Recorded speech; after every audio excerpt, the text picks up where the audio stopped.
Streaming, yep. All right.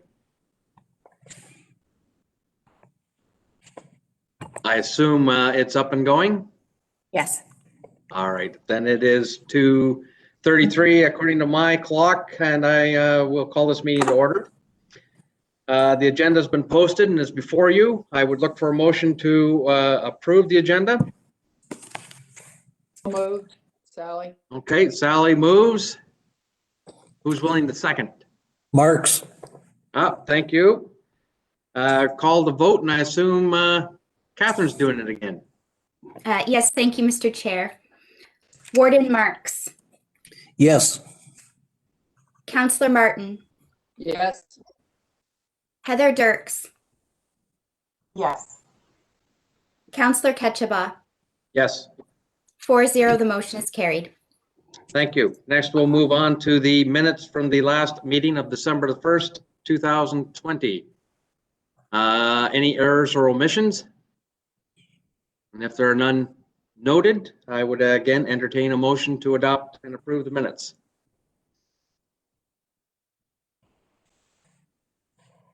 I will move, Sally. Thank you, Sally. Seconder, please. Heather will second. All in favor? Catherine? Warden Marks, Yes. Councillor Martin, Yes. Heather Dirks, Yes. Councillor Ketchabah. Yes. 4-0, the motion is carried.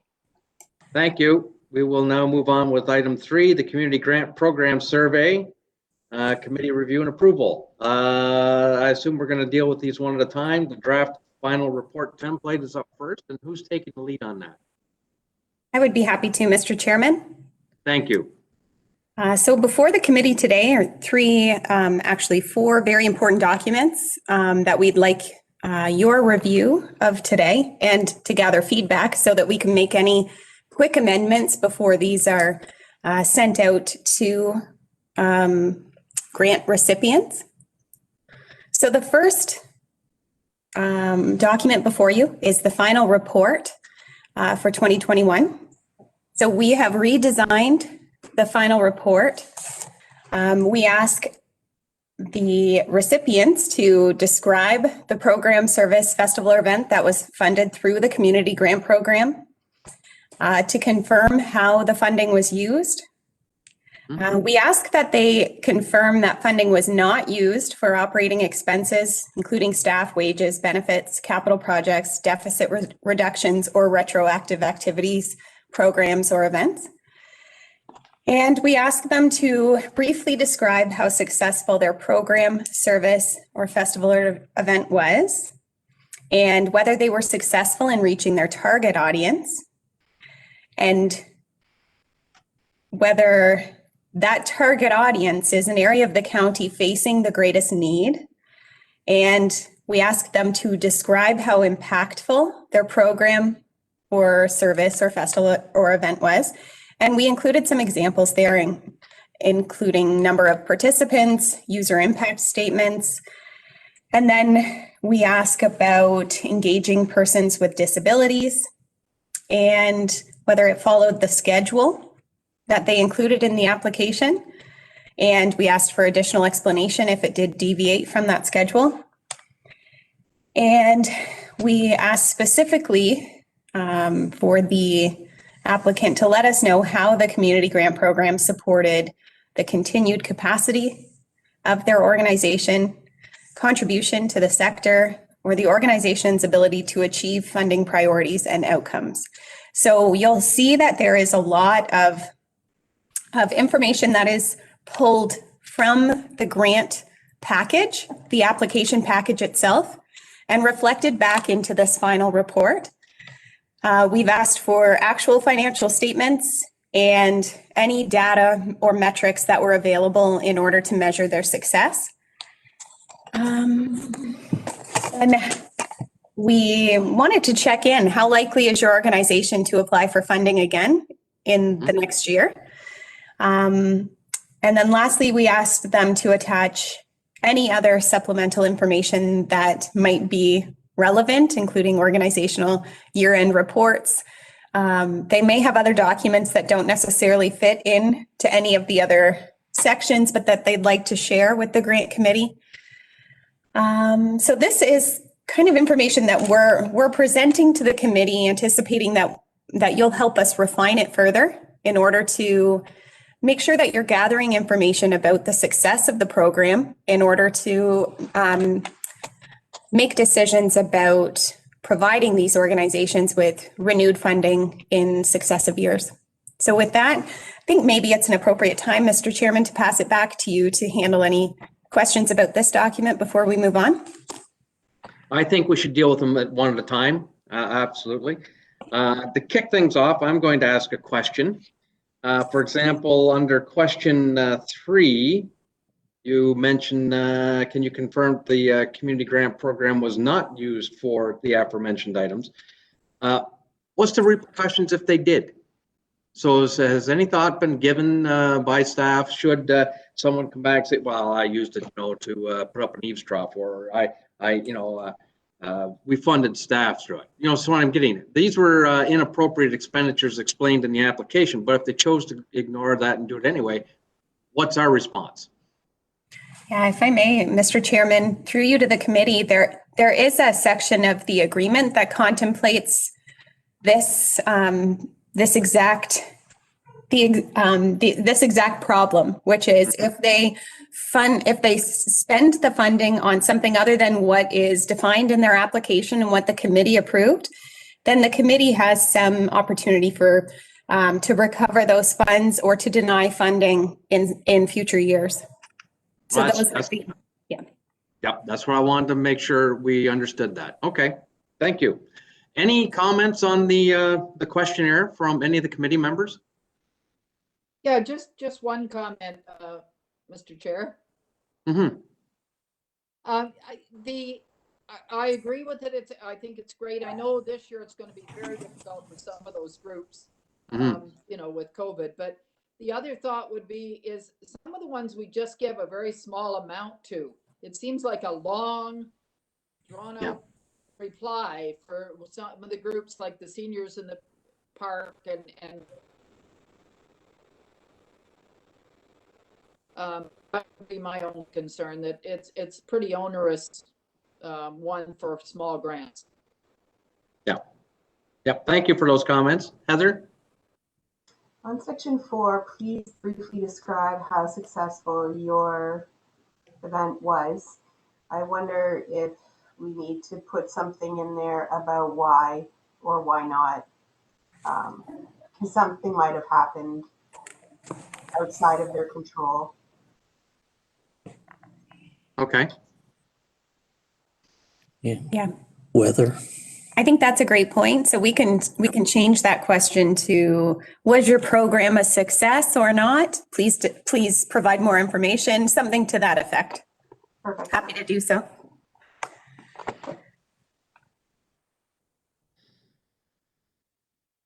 Julie, has anyone test driven this particular survey from a staff perspective? Like what I'm trying to get at and trying to address Sally's concern here is how onerous of a job is it to fill this thing out? Is it a 20-minute job? Is it an hour job? We have test driven it. Mhm. Though I would suggest we're not the best audience to test drive it because we're quite used to filling out grant applications in this format. So we'd be happy to take it away and get some community members to fill it out just to see if it's an appropriate length. Though I would suggest if we circled back to the meeting where we first contemplated the application, at that time for each question, we put, maximum 250 words. And we haven't included that in either the application or the final report. So really, if we had a festival or event who received $500 from the community grant program, their descriptions could be pretty brief. Yep. And the committee would still accept it and probably find that information to be quite acceptable. and suitable. So we're happy to test it out. Maybe try to shorten it if that is the committee's desire. Just one comment, Mr. Chair. Yep. I get a Canada Summer Jobs Grant for the Sparta Historical Society for summer students. I don't have to fill out anywhere near as complicated a thing at the end, and Yeah. it's for an awful lot more money. So I would just like, I don't object to it, trying it. I just would like to see, maybe we have 2 things to complete based on the size of grant that was given, because I do think, I know we wanted to change the area. I think the ones that we didn't want to give them a certain percent, that if they were under a certain amount, we were going to just grant it if we felt they warranted a grant. I know we wanted to change that. And so I think once we discuss that,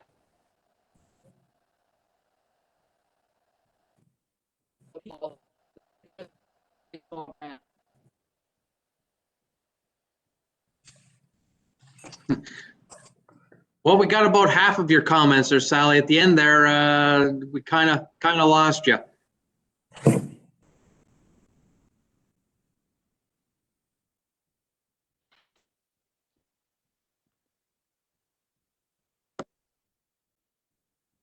all right. Say again. Yeah, you're still frozen up. Like, okay, if the video now, maybe that will help. You hear me better now? Certainly. Oh. So far. Well, it's usually okay without the video on, but and we're going to look at the criteria to get a grant. And I know we said small ones, the full amount, because that's what we agreed on. We said we were going to change the criteria so that grants under a certain amount, if they warrant a grant, would get their full amount. I look at that. I just wondering if this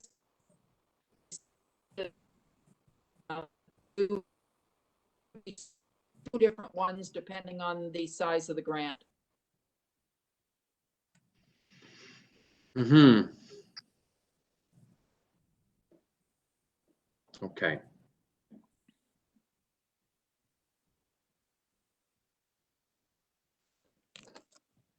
There is some justification for the argument there. What concerns me is what's the saw-off level. The second thing is I kind of like to treat everyone universally the same. So I guess having said that, I'll ask for other opinions out there. Do you think this questionnaire is too much, too lengthy, or something that you want not to ask? Or do we send it out like a trial balloon and run it this year, and maybe we'll get some feedback in section 15 that says much too onerous? What are your thoughts on that?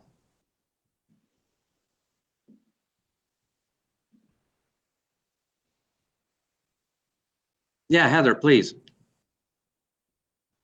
I don't think it's, I can see Sally's point. I think most people are used to filling out a pretty lengthy form now if there's finances involved. Yeah. I think it's a good suggestion to wait and see what comments come back. Okay, I'm good with that. Is that kind of the direction or something that staff is looking for? Yes, that's quite helpful. Okay, so in my opinion, I'm quite willing to, as you say, test this out this year, take it out for a drive, see how it works. If it proves to be a problem, we'll soon find out. Okay, is that good enough for this particular survey or questionnaire? We move on with the second one. For sure. And if I may, just one last comment on the final report. We can generally tell at the staff level whether the report itself or the reporting process is too onerous by the number of calls of help that we receive. So we'll keep track of the amount of help that we're required to provide and share that with the committee. So next on the agenda is the draft applicant feedback survey. So we were directed to come up with a survey to assess kind of how successful the new community grant program was. And again, the committee may find that there are too many questions, but it is hard for staff to filter out what might be most important to the committee. So we are looking for committee feedback, and it might be helpful to take a quick break after each question just to make sure that there is value in the question and that the response might be of use to the committee and your work to review and assess the community grant program. So the first question, please tell us which community grant program funding stream you applied for. And we've listed them there. Any questions or concerns about the first question? No. Right. No. The second one, how much community grant program funding did you request? $1 to $1,000, 1,001, etc. Any comments, feedback about question 2? Okay. Question 3, eligible organizations may be eligible to apply for up to 50% of program, service, or event expenses up to a maximum of $10,000. We've asked respondents to please pick all that apply. The first one is, this is reasonable. Second one, I would like to be able to apply for more than 50% of funding. I would like to be able to apply for more than $10,000 of funding. And we've asked for their comments and given them the opportunity to skip this question. Comments? Just, what are we trying to accomplish by this? Because I don't think we're going to the 10,000, are we? And are we going to change the 50%? Like, to me, are we going to make any decisions based on the answers to this one? It seems to me that all you're going to garner is perhaps a perception out there from the applicants of what they really wish for. But I think you're absolutely right, Sally. I see no reason at this point to alter the program unless we are lobbied extremely hard. But then if that's the case, then fewer people are going, or fewer organizations would get any funding, I would think. Yep. Mr. Chairman, Yes. when the committee reimagined the community grant program, a number of changes were made. One is that the committee created that upper threshold of $10,000. So a number of organizations were quite accustomed to applying for more than $10,000. Right. So it was my recommendation that we touch base with organizations who were used to applying for more than $10,000 and find out from them whether this program with a max of $10,000 still works for them. As well, some organizations may not be able to come up with the 50% of funding on their own. Right. So this was both of these elements, the 50% and the $10,000 were new, and what I would say are fundamental elements of the changes made to the community grant program. So if the committee is undertaking a review of the program, these are 2 significant changes that you put in place. Okay. That's fine. That's fine. Yep. So another important component was to find out from the applicants how long it took them to complete the application. Because you'll recall when discussing the program guidelines, there was some committee concern that we were making the process too onerous for applicants. So I think if you received, the majority of comments that it's longer than 2 hours to fill out the application, and for those organizations that are getting $500, that's going to tell you something significant. Yeah. So any comments about this question? Nope, I think it's germane. Great. So the next section is we're asking applicants to tell us to what extent they agree or disagree with a number of statements. The first statement is we're asking them if they understood the difference between seed grants and cultivate grants. And going back to the committee meetings again, when you were reimagining this whole process, committee members were concerned that there would be some confusion. So that's why we're addressing this question here. So any thoughts about this one? Great. Heather, you had a question or a comment? I think it's a good one because I do think that there may have been some confusion, and I don't know that officially, just based on some of the applications and some of the conversation that we had at the last meeting, there may have been some confusion on which stream. So I think it's a good question to have in there. Okay. That's great. The next one, when I filled out the application, it was clear to me that my organization was eligible to apply based on the information provided. Comments about that one? Good question. Great. Is this going to be going out to all the applicants or only the successful applicants? All the applicants. Okay, then in that case, yes, it is a good question. If it's simply to those who are successful, then it's kind of moot. Right. Great. So the next one, I understood what program or service expenses were eligible for funding through the community grant program. Mm-hmm. Next one is pretty important. The community grant program guidance documents were helpful, clear, and informative. Kind of an important one. Yes. The financial information I was required to submit as part of my application was reasonable. Okay. The amount of information requested about my organization to measure the success of the program or service was reasonable. Just a general question, if I can, Julie. For sure. They click the comment or suggestions button, will a drop down that they can type into pop up? Yes. Okay, that's perfect. Thank you. Great. The next one is about timing. So the 2021 intake opened on September 1st and closed on November 10th. Application intake period worked well for my organization. Good That's about that one. All right. I understand from the community grant program guidance documents how proposals are evaluated by the Rural Initiatives and Planning Advisory Committee.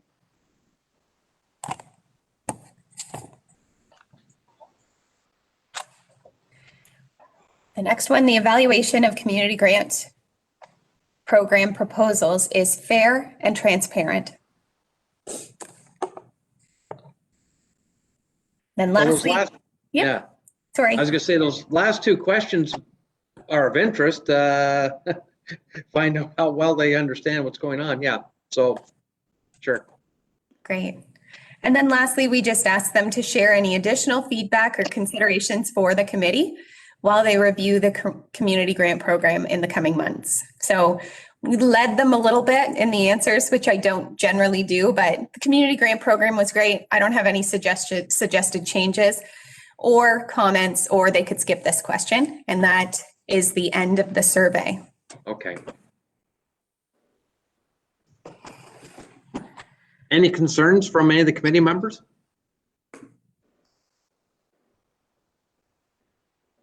Yes, Heather. Will the results of this be made public, of the survey? Absolutely. Okay. Though we wouldn't be able to, we'd make sure that any information specific to any organization was redacted before we made it public, but we'll summarize all the results into one document for the committee's review. Great. When the applicants are notified if they were unsuccessful, is it explained to them how that outcome was arrived at through the grant committee, through the committee? Like, is it explained to them, what is conveyed to them with the unsuccessful application? The reason I'm asking is because I'm just wondering if there's any potential for, somebody that's angry to put in some negative comments about the committee that might find its way out through the survey, and then it would be public. And that's the reason why I'm asking. So I guess the question that I'm asking is, what is all conveyed when their application is declined? And then that might influence what they put into the survey here if they're unsuccessful. Yeah, speak out. Okay, You're thanks, Mr. really Chairman. small on my screen. I prefer to be that way. I blend into the background. So that's an excellent question, Heather. And when we send out the notices that individuals have been unsuccessful, we give them the opportunity to call us and we'll go over the feedback with them as well. Now that our meetings are recorded and public and accessible, I think anyone could go back and view those 2 meetings and hear for themselves the feedback from the committee. So we would point them in that direction as well. Of course, we have every interest in supporting as many community organizations in applying for this program as possible. So we would provide them with some constructive feedback about how to strengthen their applications in the future without kind of sacrificing the accountability and transparency involved in the process. So we don't provide that in a letter, and I think that we would provide it by phone or any sort of conversation there. And in terms of receiving negative feedback through the survey, I think that's a risk that we take with every public survey that we issue. And I think it does offer a kind of balanced perspective when reviewing survey feedback. So I think it's valuable to hear because in public service, it's hard to please everyone. So it is important to hear from those who are disgruntled or upset as well. And I think it'll be easy for the committee members to kind of filter that out and balance the feedback in terms of how they apply it to changing the grant program. Okay. I rambled on a bit, but I Just hope that one gave you a bit of comment. background. Yep, Sally.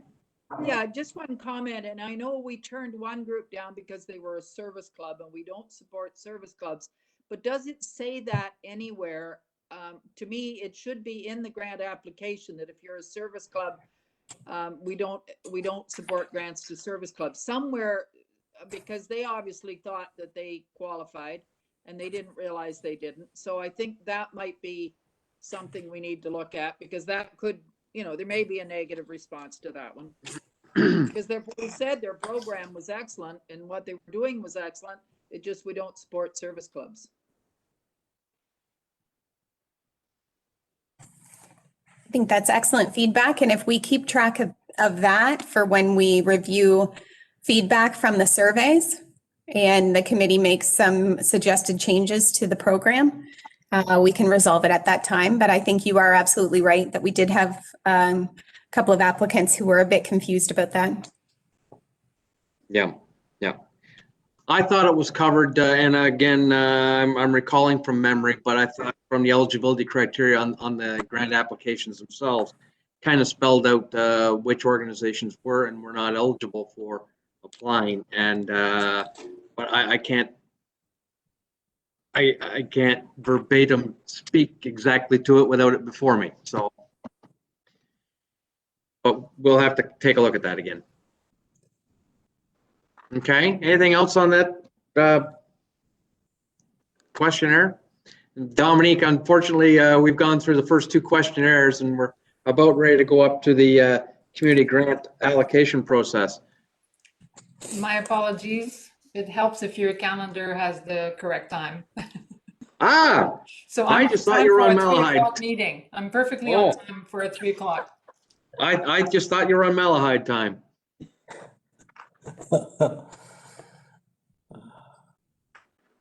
Great. Okay. If there's nothing further on those 2 questionnaires, let's move forward then. Great. So the next section is a review of the allocation process. So I've pulled together a brief presentation for the committee. The first part is an overview, and that will identify the priorities that came up during the community grant program redesign. We'll review the committee's review process and funding allocation process, then I'll present a couple of staff recommendations that I think might help the committee in terms of achieving the priorities that you've identified. We'll gather committee feedback and then come up with some next steps.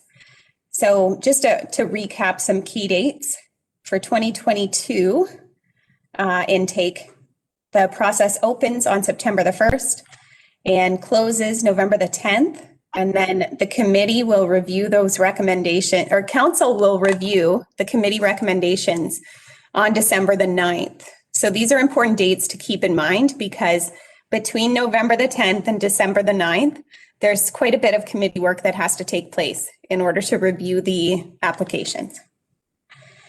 So the timeline that we used this year, intake opened September 1st, intake closed November 10th. Committee met on the 25th to review the applications.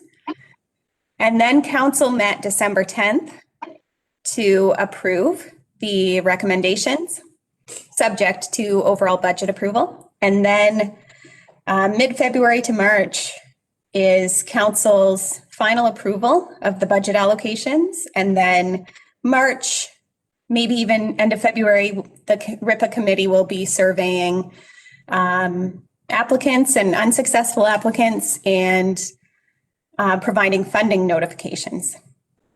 So just a quick recap here.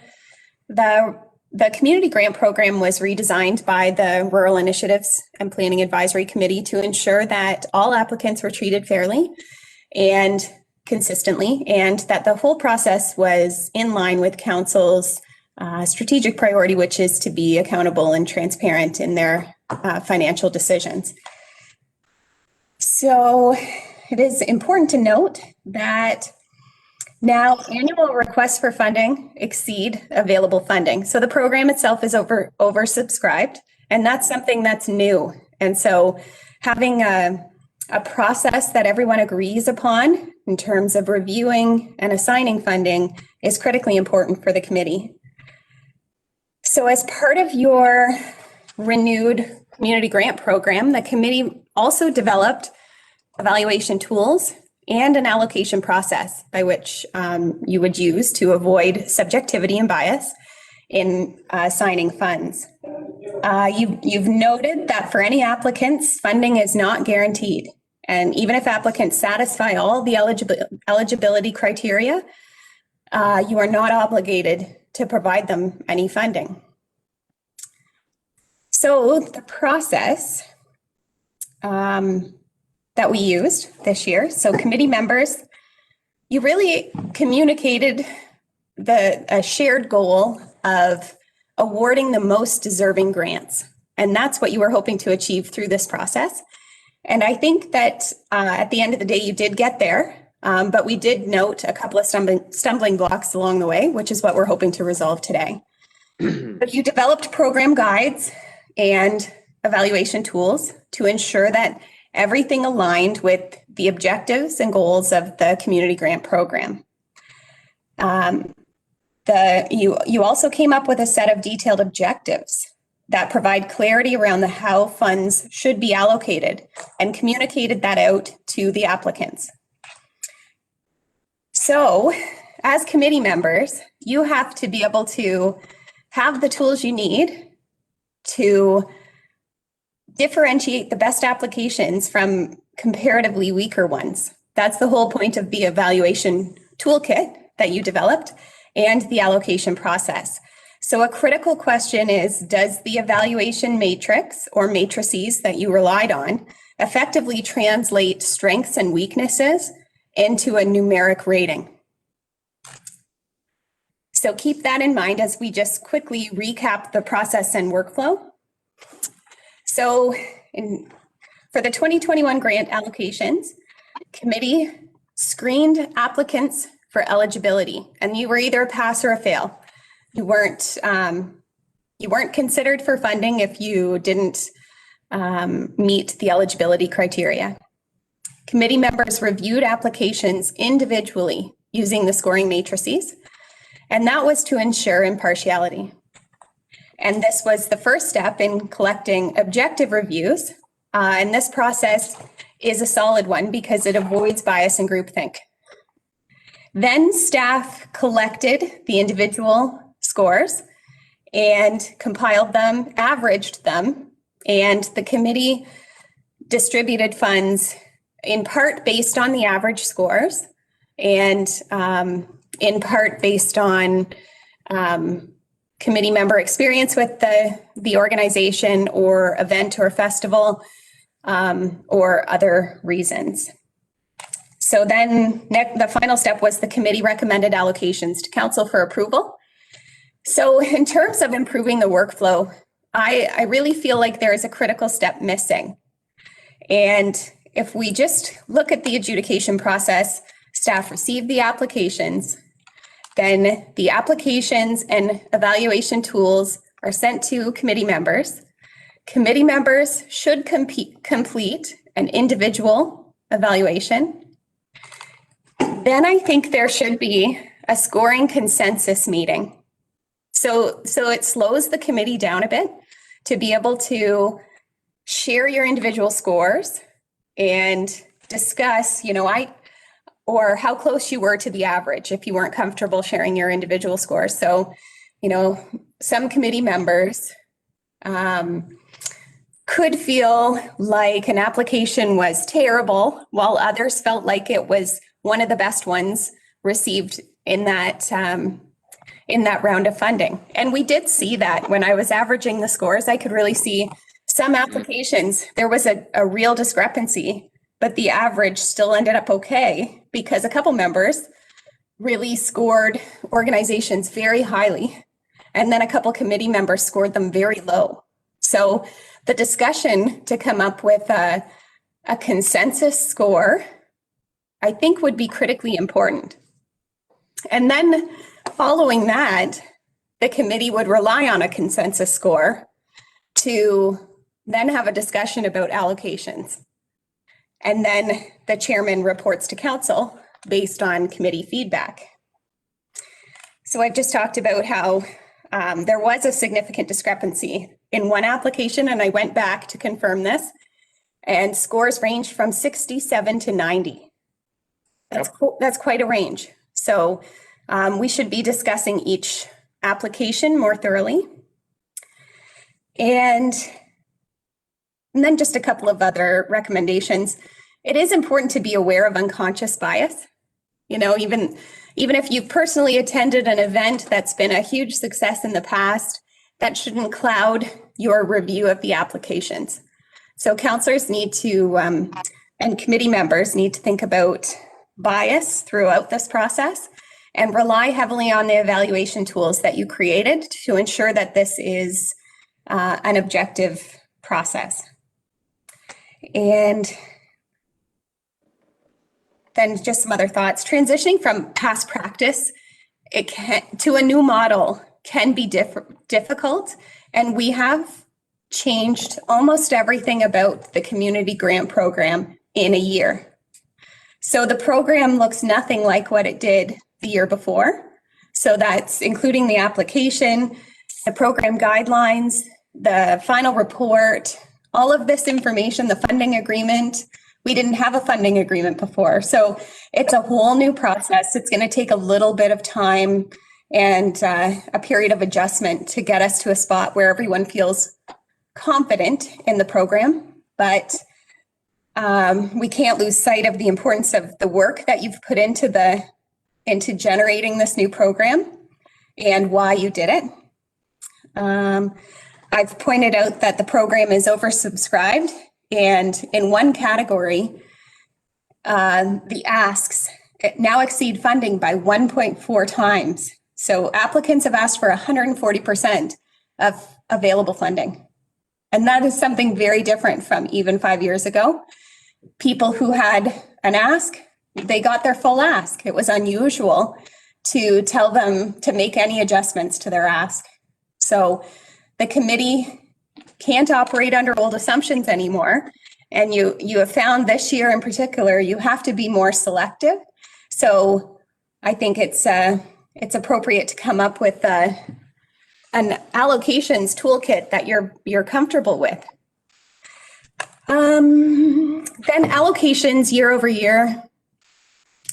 We did hear a bit about,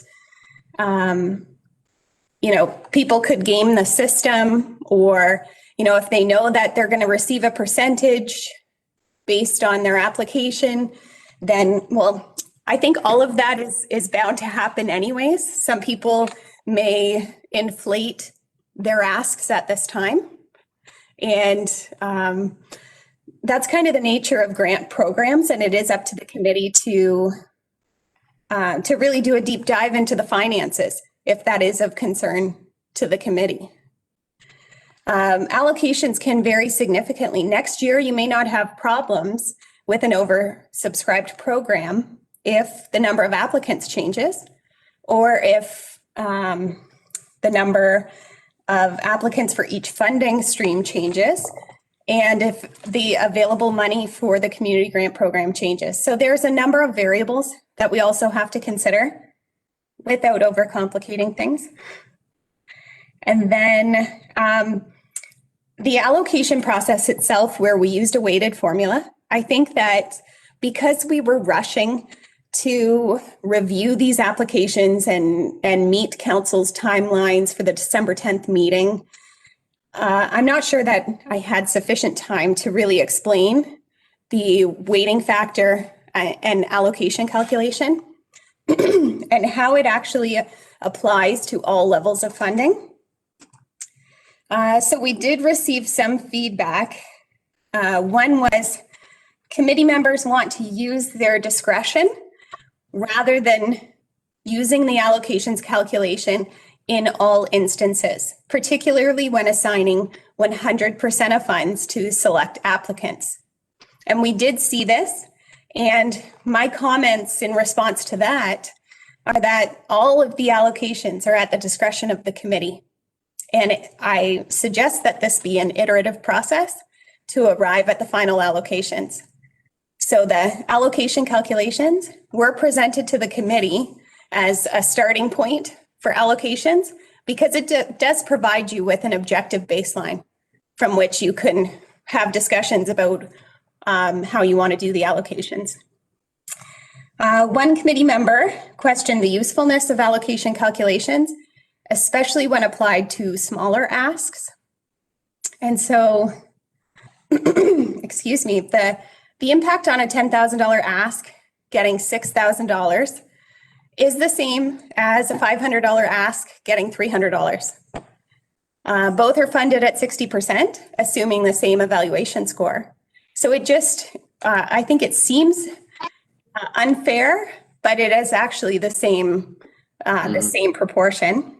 And then incorporating committee scores and applying the allocation calculations is likely the fairest assessment in terms of coming up with that baseline and an objective baseline using committee scores. There was a concern that applicants will increase their risk, and I touched upon this quickly. So maybe the committee needs to assess the realism of the budget proposals that have been included in the applications and scrutinize them to safeguard against applicants who may inflate future asks.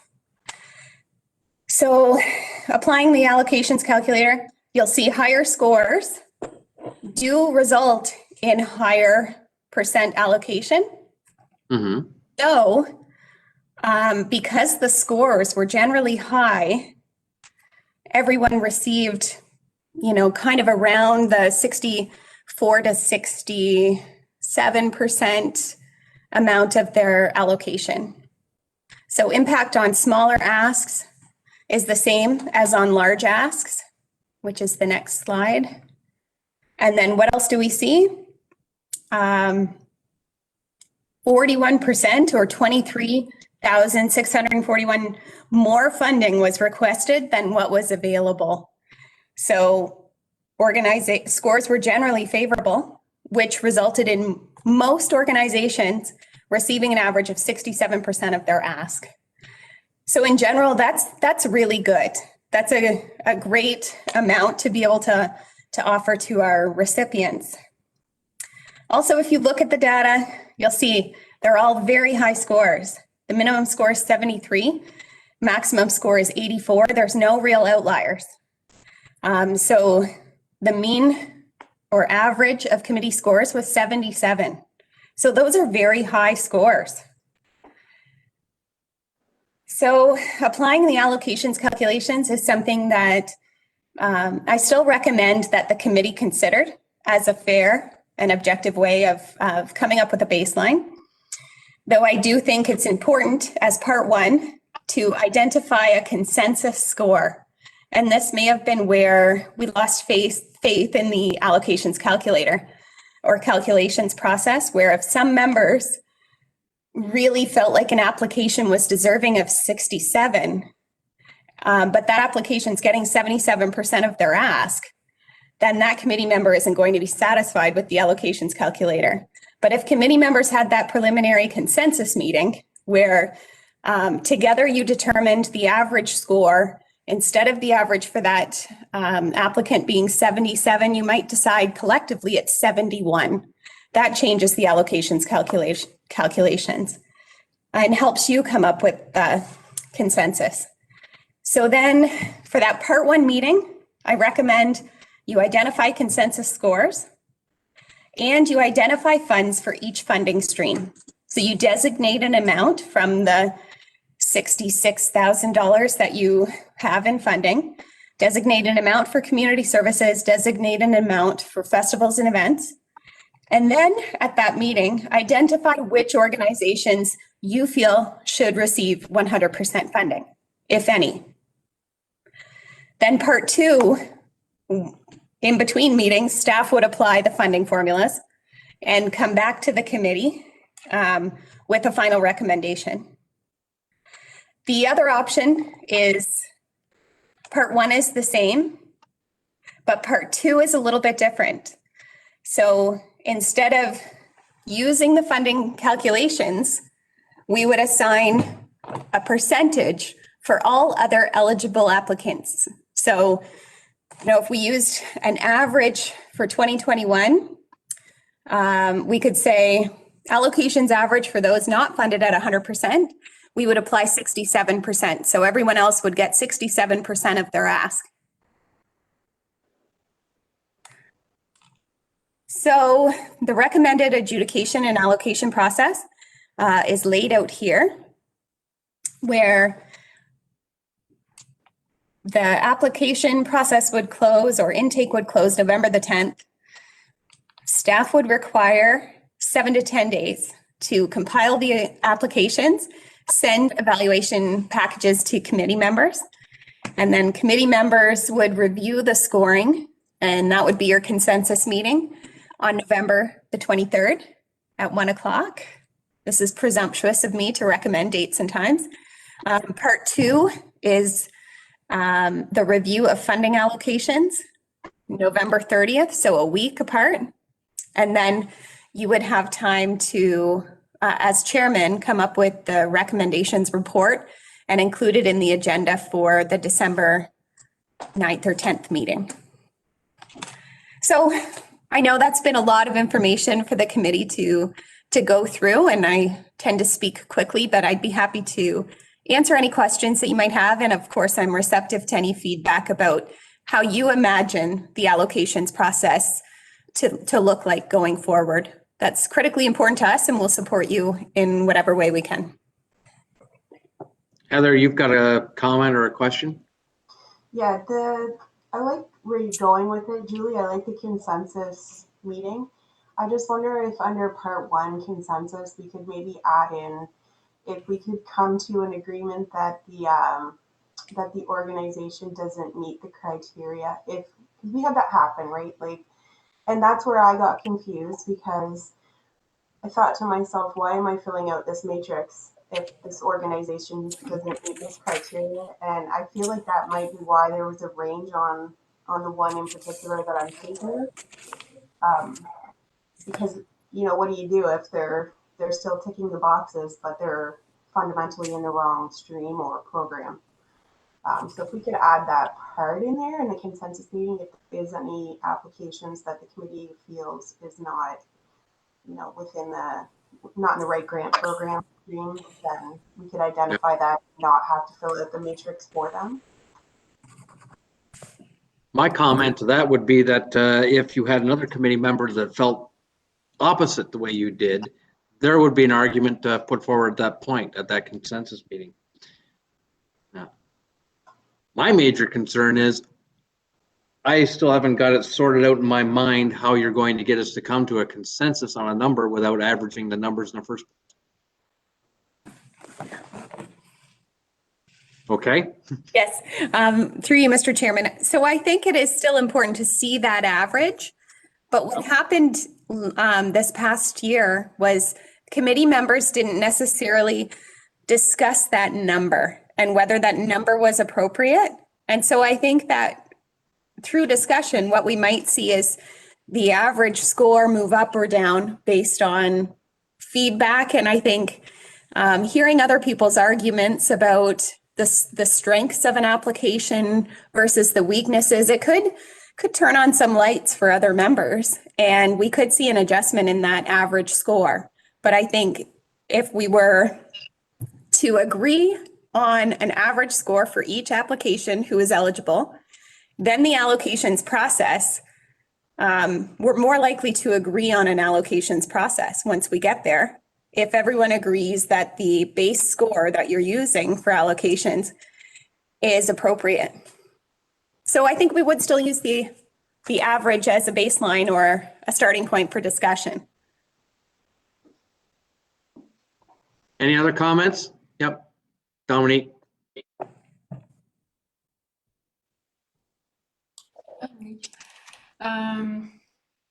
Yeah, I reflected on this quite a bit for an extra half hour before the meeting.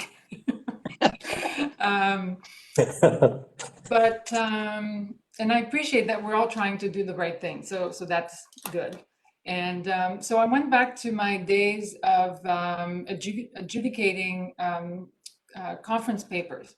So you can imagine when you organize a conference and you get submissions, you have 15 spots for speakers, but you get 100 submissions, and in that case you don't even get to give partial time. You actually have to even refuse and turn down some proposals. But to your point, so consensus, in my experience, doesn't work in terms, it does not allow for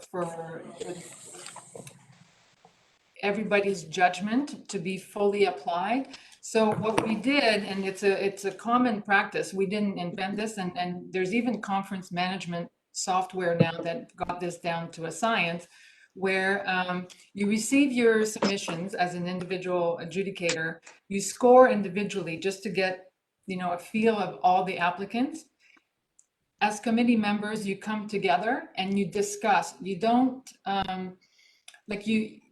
what we did was we worked out loud, in other words, and say, well, for example, like this one, I'm using a 2.5 out of 5 because to me, this is more of a service club and it's not aligned.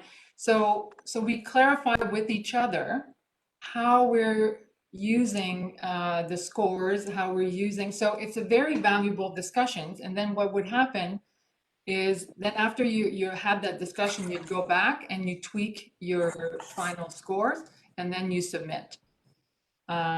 So I think that was, I don't think a consensus would have been either possible or efficient, but the notion of having that discussion and clarifying and thinking out loud a little bit together and validating your own thoughts and interpretation of the criteria was very, very valuable and efficient. Okay, and how many of these discussions took place inside a square ring? So just one meeting. Okay. Just one meeting to clarify interpretation, yes. Right? So like someone could say, by the way, are service clubs eligible? I thought they weren't. And so rather than each of us making, interpretive or more subjective decision. So, right. Yeah, so that was very beneficial, more so than a consensus. Okay, we haven't heard from Sally yet. Any comments? No, I would agree. I like the idea. I think that Dominique said of a discussion, because I think sometimes we do forget things or we do misinterpret things, and that way hearing what, you know, else interprets it as. So I like the idea of the discussion. I think in the end, we have to come to an agreement as to Mhm. evaluation criteria, but I do like the idea of a discussion. Okay. Do you have anything to add, Mr. Warden? No, I'm just here observing. Yeah, no problems here. Trying to get accustomed to it. All right, then, am I getting the sense that the committee wants to give this process a roll this upcoming season and see how it works?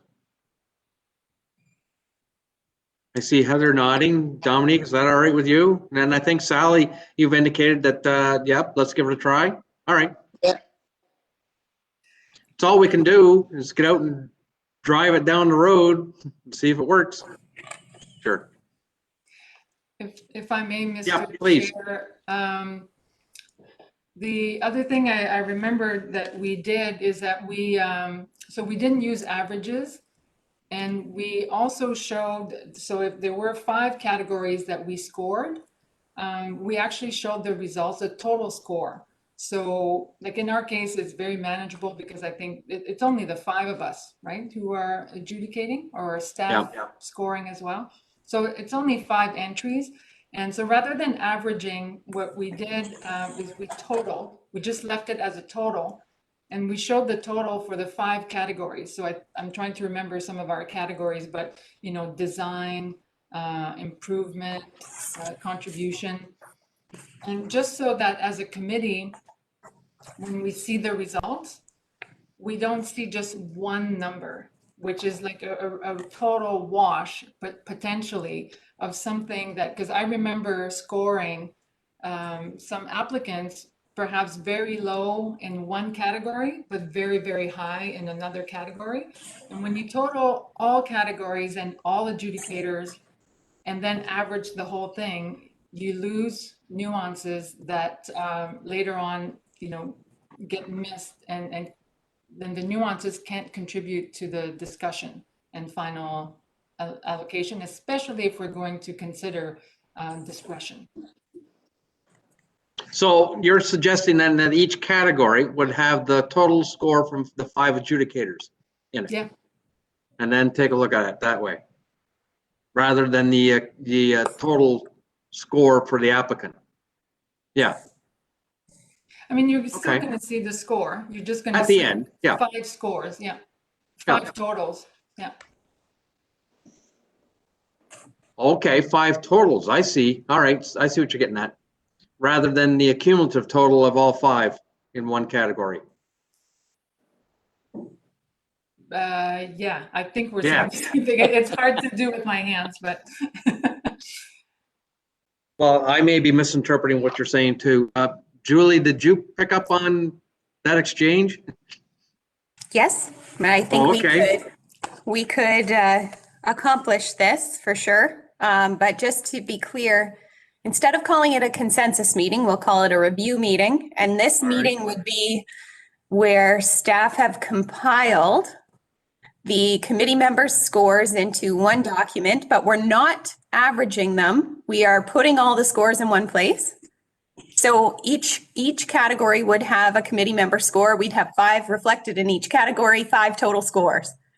Am I right? I'm going to say no and yes. So just no on the very first part, because a discussion meeting happens before anyone submits anything. So it's really just the committee members, after having reviewed all the applicants, you may decide on your own, you're going to start scoring just to see how it feels, see where you're getting stuck. And then you're having a discussion. Then you may decide to revise some of your scores, and you only submit once. So staff only produces one report. So you're talking about perhaps the part 1 scoring, not a consensus meeting, but the part 1 would be held before the committee individual evaluations. Yep. How's that sound, Julie?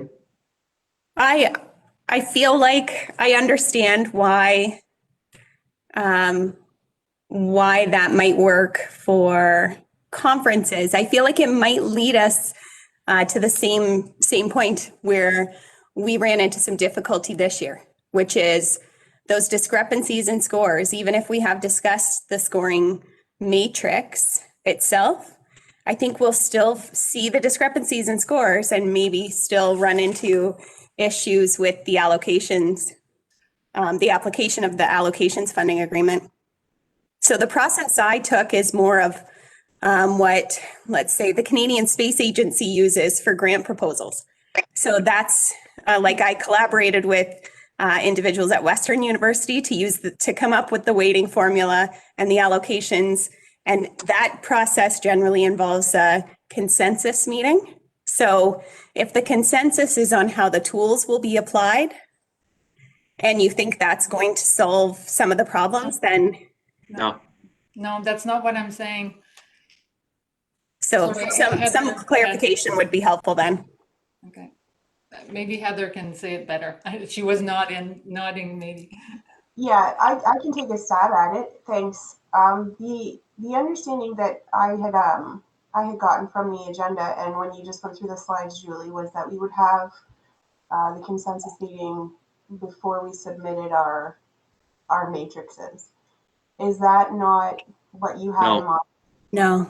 No. Okay, because then I would like to go back to my previous comment that if there is going to be applications that are not appropriate for this grant program, then we need a way of knowing that at some point before we fill out the matrix for them. Because if it's not going to be appropriate, then we're going to get a mix of ranges in these matrices because people don't have another tool to indicate that it's not in the stream that it's supposed to be in.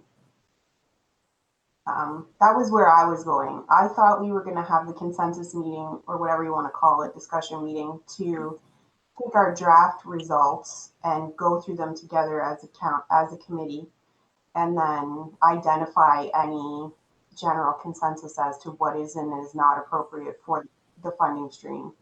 And then we take it home and do our final tally. Maybe that's where Dominique and I are thinking is kind of the same. Like, is that the same thought you had, Dominique? Yeah, and partially. So I think we're saying, yeah, parts of the same thing. And the only thing I will say, like, I don't know about whether the space agency discussions, the consensus discussions were public and recorded for the public record. But I would say that that also needs, in terms of group dynamics and biases or censorship, or yeah, there are elements at play that need to be considered when trying to score. And I think the biases would be even more amplified in a public consensus discussion, in my opinion. Funny. And my opinion would be that if we went through a consensus meeting before we did individual scorings, we'd be biasing our own scores. Yeah. You know, Yeah. I understand. Yeah. It seems to me that still the cleanest methodology is still individual scoring, and I can't get past averaging. I'm sorry.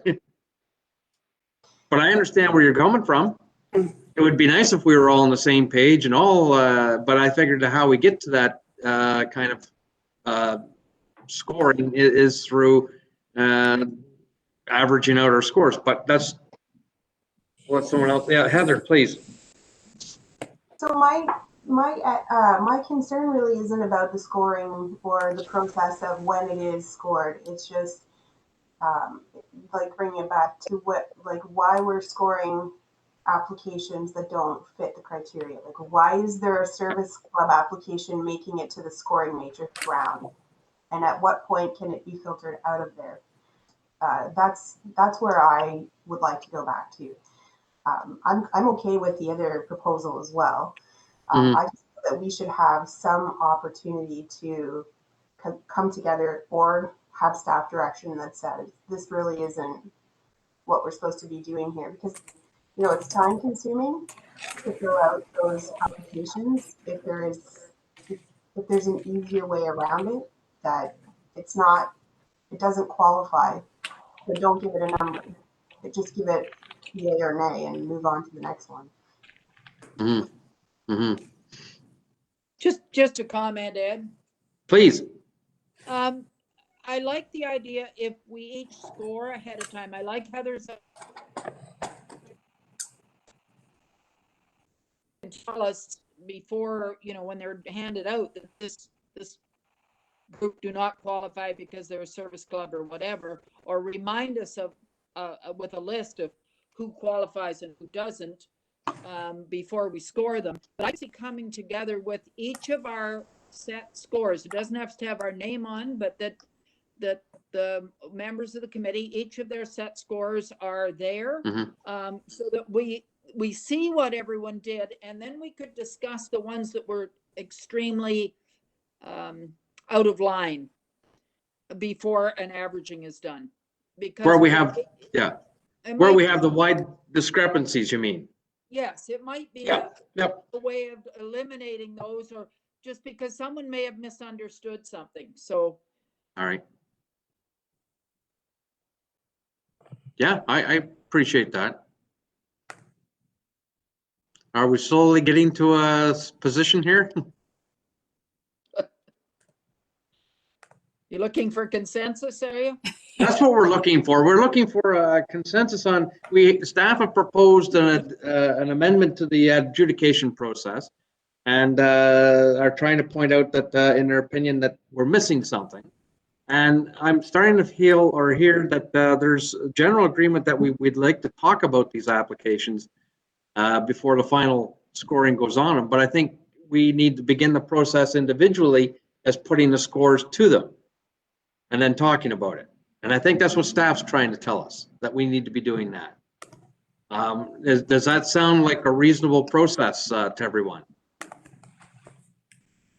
Kind of reminds us of the first time that Jim sat us in the horseshoe and walked us through these applicants, you know, and it was a painful process then, and I don't think it's getting any easier.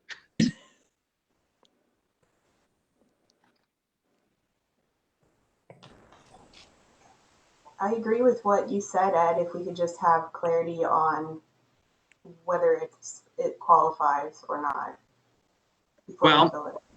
I would assume then if we go through a consensus meeting, we would soon, or whatever you want to call it the review meeting, that we would soon find out if we made an error and judged one inappropriately. We would educate each other on whether we felt it should be there or it shouldn't be there. And I realize you take the risk of perhaps doing a few extra minutes work on something that really shouldn't have been done.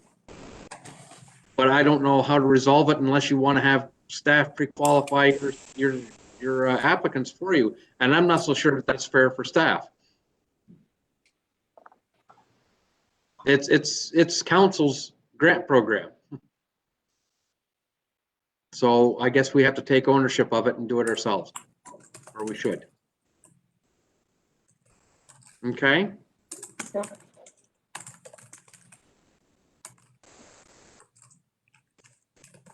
Did we get somewhere close, Julie? yeah, we'll do our best to make it work. Okay. Was there anything else on that? Please, you know, I encourage any of the committee members speak up, and if there's something that you vehemently disagree with, or something that you think, hey, we're on the right track, great.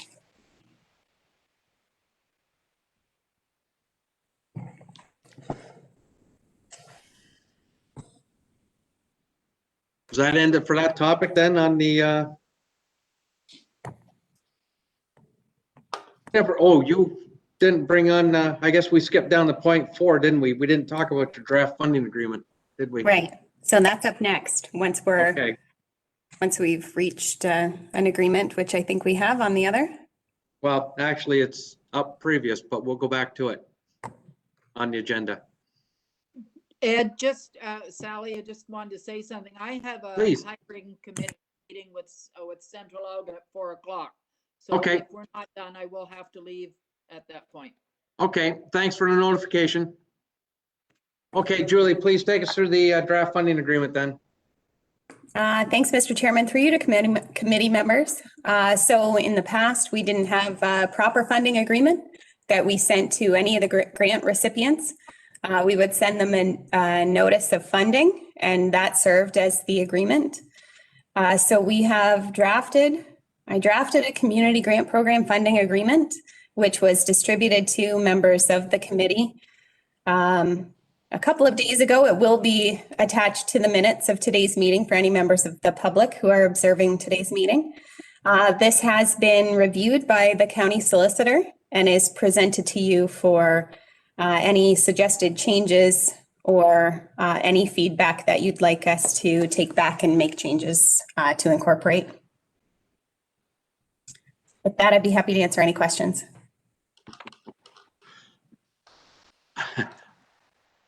I'd entertain any comments from committee members. Julie, just first off, give us an idea of why do we need this funding agreement? So I think this align. Yep, sorry.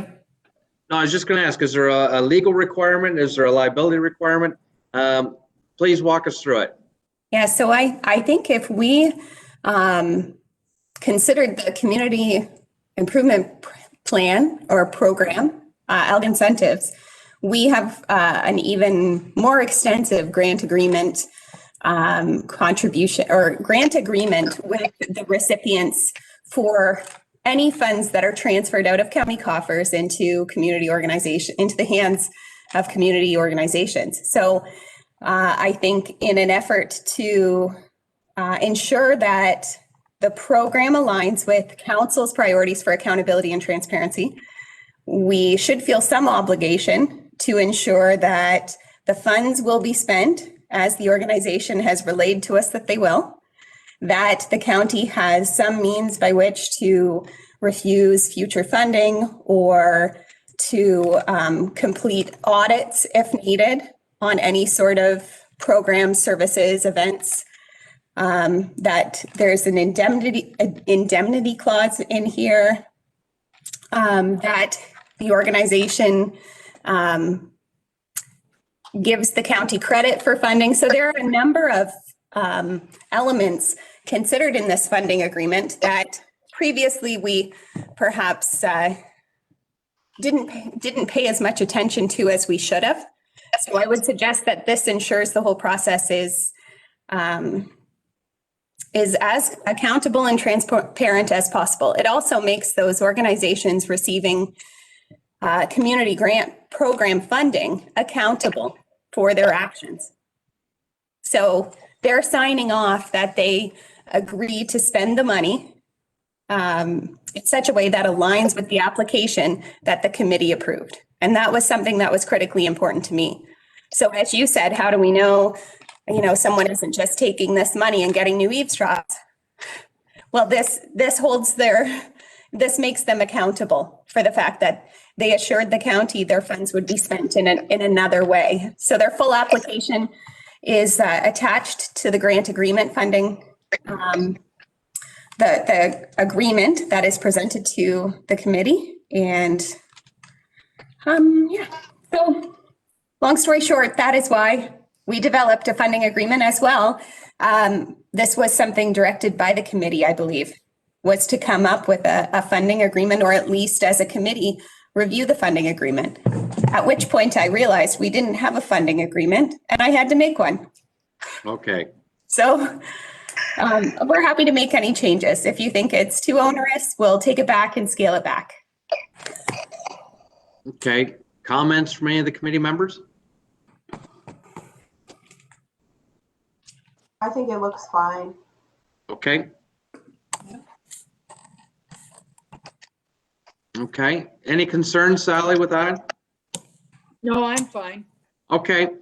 All right. It's consistent then, Julie. Thank you. So then we move on then with the, I may have been remiss here. You don't need any motions or anything here for this. This is all just direction.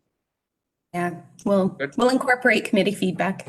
Thank you. So we're moving on with section 5, the committee involvement in the official plan, 5-year review. What do you envision? What does what do committee members envision? Like, I'll entertain a discussion on it. I have a presentation if it helps, or a little, like a quick slide. Sure. Yeah.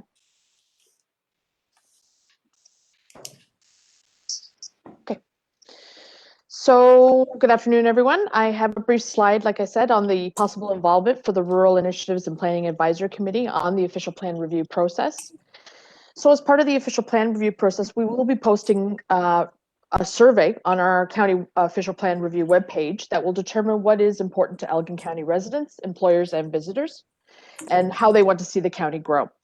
This survey will be posted on the day of the public meeting and will be available for approximately 6 weeks till middle of April in order to allow maximum amount of time for public response. Mm-hmm. As a committee, you could review the survey feedback and the comments received from that, the survey results, as well as the public comment results that have occurred across the county when we engage the local municipalities, as well as our public meeting on February 25th.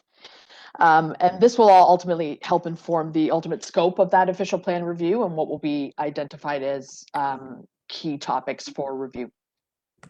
As well, it would be great to have input from the committee on the key stakeholders that require the one-on-one consultation with staff on the official plan review. So I've included a list here, but I would be very interested to hear if I've missed anyone, if there's anyone that needs to be tweaked, or if there's anyone that we need to specifically reach out to and contact.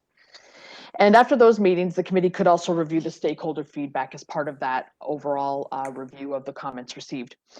So at this point, this is all I've suggested. If anyone has any comments or suggestions or questions, we can discuss. Thank you, Nancy. Where do the lower municipal or local municipal partners fit in on your stakeholder group? So we are scheduling meetings with each of the local municipalities. So I will be attending the local council. Probably in March or early April. And as part of that, I'll be a delegation on your local council. And I will work with your clerks in order to ensure that there is some form of notice that is also goes out to your community or constituents as well. And at that time, as part of that, I would expect that the local councillors can also provide comments as part of that meeting that we have at the local the local council. All right, thank you. And the other local municipal connection, if I may, is that Nancy has a technical advisory group which involves all of the local planners. Thank you. Okay.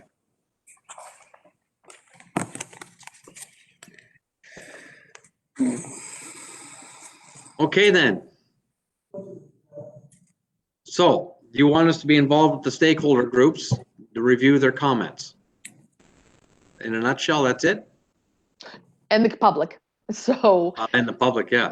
Yeah. So what would happen is I would anticipate that after we get all the feedback that we can from stakeholders and the public, I'll have an issue scoping report that would go to the Rural Initiatives and Planning Advisory Committee, and you could review the various topics that have been raised and have discussions on maybe the level of detail we could look at, or if these seem like relevant topics, noting that I am one person at this point for the planning department, and we, other than for the population projections, we're not hiring anyone to conduct the official plan review. So those could all kind of be discussions as well with respect to the official plan review and the level of detail that's needed or wanted.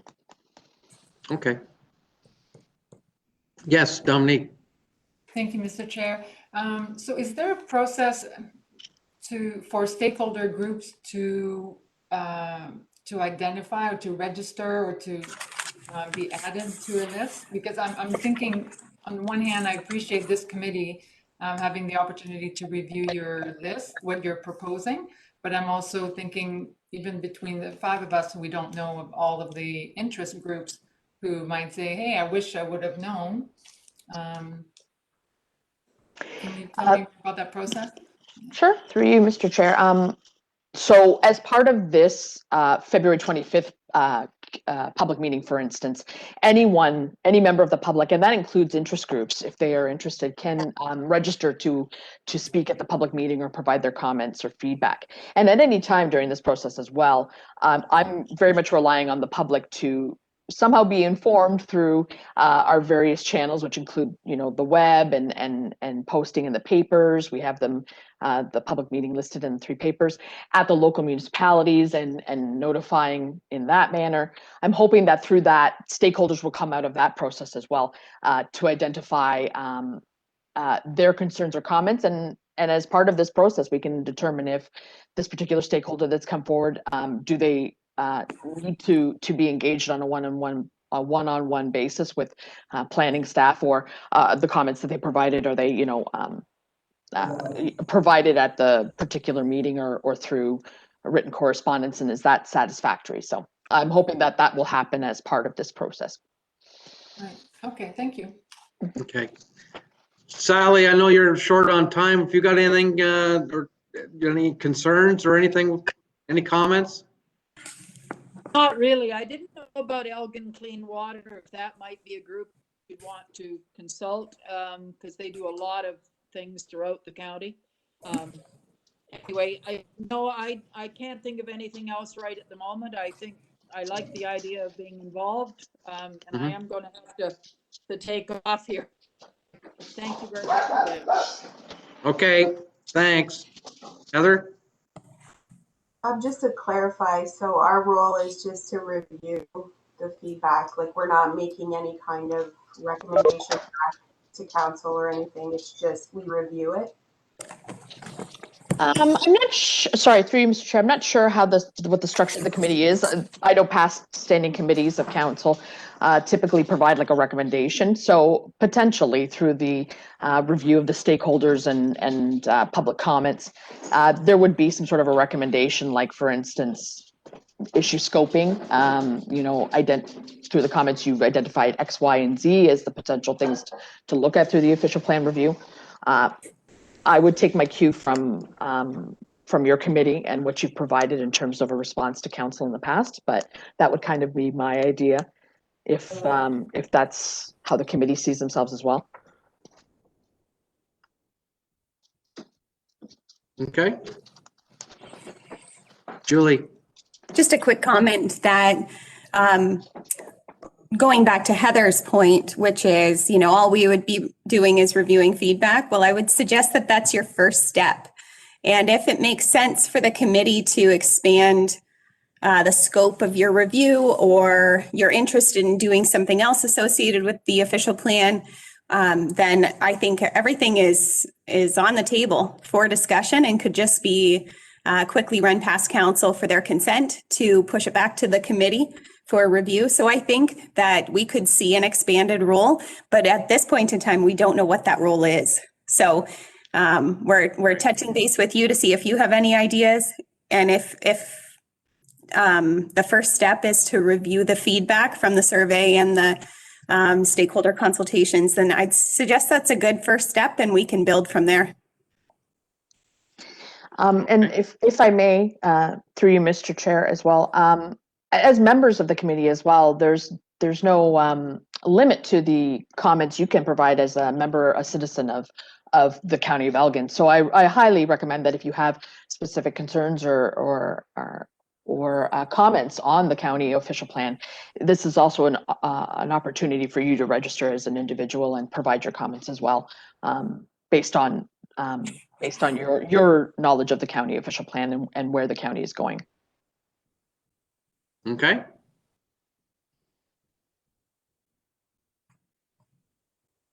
I guess we're up for the challenge. All right. Thank you for that, Nancy. Anything else on that particular topic? Okay. Moving on, then, is there any correspondence for today? No, Mr. Chairman. And when are staff recommending the next meeting date? Obviously, this would be sometime in March or April. Perhaps the second meeting after the second council meeting in March on the 23rd. Nancy, does that give you enough time to compile feedback from the first meeting on the 25th? Sorry, what was the date of that? Sorry. March 23rd. So I will have done some of the local municipal meetings. We will have done our public consultation meeting at the county level. But I won't have done all of them likely, as well as all of the stakeholders. I would not likely have completed all of that at that point. So I can provide some quick feedback on what we're hearing at that point. But I wouldn't expect I'd be able to provide something more fulsome in terms of an issue scoping report till probably that meeting in April, which I believe would be the end of April, probably. All right, then. Is there any value of us getting together midway through the process then? Or should we wait until you've had an opportunity to compile those comments and we've had opportunity then to go through it? There isn't anything from the grants side of the agenda for us to meet anytime soon. Perhaps we would have the survey responses back and we could All put right. that together for that meeting if it was in April. We'll give respondents some time and remind them a couple times to fill it out. So you could deal with planning matters and grant matters at the same meeting. All right, so dealing with the planning matters to that date and then moving, okay. So we're thinking the second council meeting in April then?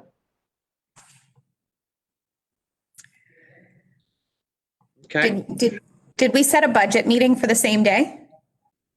yeah, I believe we did. Yeah, I might advise that we pick a different day. Sounds good. Thanks. There goes mush. The next day, the 21st, or Wednesdays is a good day. Not sure what other days of the week are good for committee members.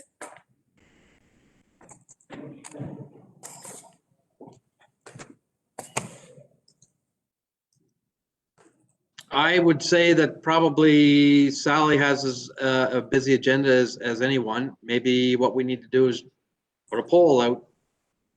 Sure, we'd be happy to do that, Mr. Chairman. All right, let's do it that way.